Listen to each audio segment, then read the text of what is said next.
I will be reducing the extent of the public life I've led so far. My first priority will continue to be our children, William and Harry. What if one of the most repeated stories about Princess Diana's final wishes begins with a false claim? Viral videos say she secretly left her entire estate to one person and that her family went to court to stop it. The public probate record tells a different story. Diana's estate involved two principal heirs, executors, a trust, personal gifts, 17 godchildren, and a letter of wishes that did not carry the same legal force as her will. After her death, a court-approved variation changed when her sons received the capital and how belongings reached the godchildren. The real conflict was not a hidden royal beneficiary. It was the gap between a legal will and less formal wishes. The claim the will does not support.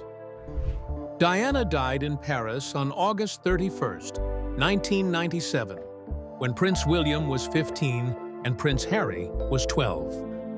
Her probate papers recorded an estate worth about £21.7 million before debts, costs, and inheritance tax. The net amount available after those deductions was lower. Most important, the will did not direct the entire estate to one person, a secret source, or the royal household. The central beneficiaries of the remaining estate were her two sons. William and Harry were to receive equal shares through a trust. That basic structure matters because many viral videos turn a shared inheritance into a story about one chosen heir. They also describe a hidden legal move that the palace supposedly never understood. The public record instead shows a conventional estate plan complicated by young beneficiaries, personal property, and later court-approved changes. The will, codicil, and executors. Diana signed her will in 1993 and later added a codicil in 1996. A codicil changes part of a will without replacing the entire document. The change removed her former private secretary, Patrick Jeffson, as an executor and placed her sister, Lady Sarah McCorquodale, in that role alongside Diana's mother, Frances Shand Kidd. Probate records also list Richard Chartres, then Bishop of London, among the executors who administered the estate. Executors are not automatically the people who inherit. Their job is to collect assets, pay debts and taxes, manage trusts, and distribute property under the legal documents and court orders. Confusing an executor with a beneficiary is one reason estate stories become misleading.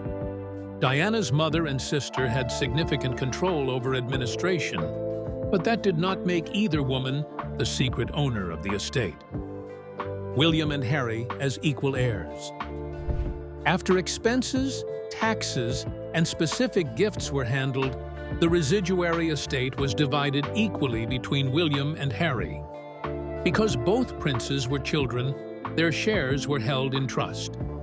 The original plan allowed them to receive their capital at 25. This was not a transfer to only William, only Harry, or another royal figure. It was a protected inheritance for both sons. A court-approved variation later changed the timing.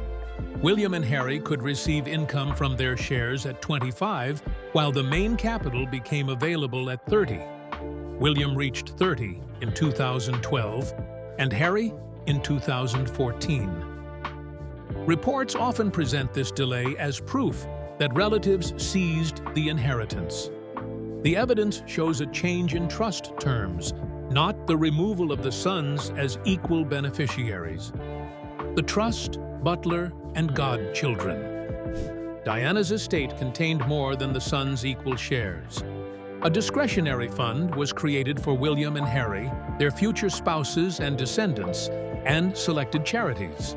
It included money, clothing, her wedding dress, and income linked to authorized use of her name and image. A later variation also provided £50,000 to her former butler, Paul Burrell, who had not been named for that gift in the original will. Diana also left a letter of wishes about jewelry and personal belongings. She asked that her jewelry and 3/4 of certain possessions go to her sons, with the remaining quarter divided among 17 godchildren.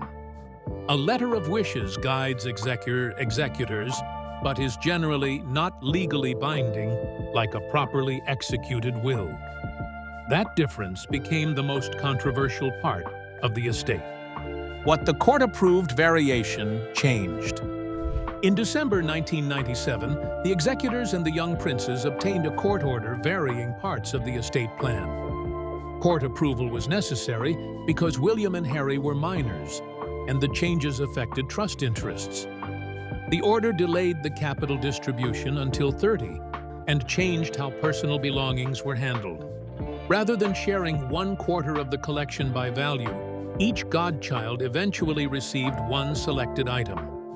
The reasons for every decision were not fully explained in public, and some parents of the godchildren were reportedly unhappy when the letter of wishes became widely known. But describing this as Diana's family fighting one secret beneficiary is inaccurate. The documented issue was how executors used a legally approved variation and how a non-binding letter was interpreted. Diana's sons remained the main equal heirs throughout.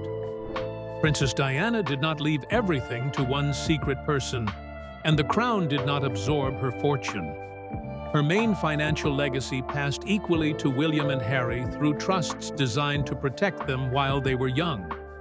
Other gifts, the discretionary fund, her belongings, and later court-approved changes made the estate more complicated than a viral headline. The lasting lesson is human and legal.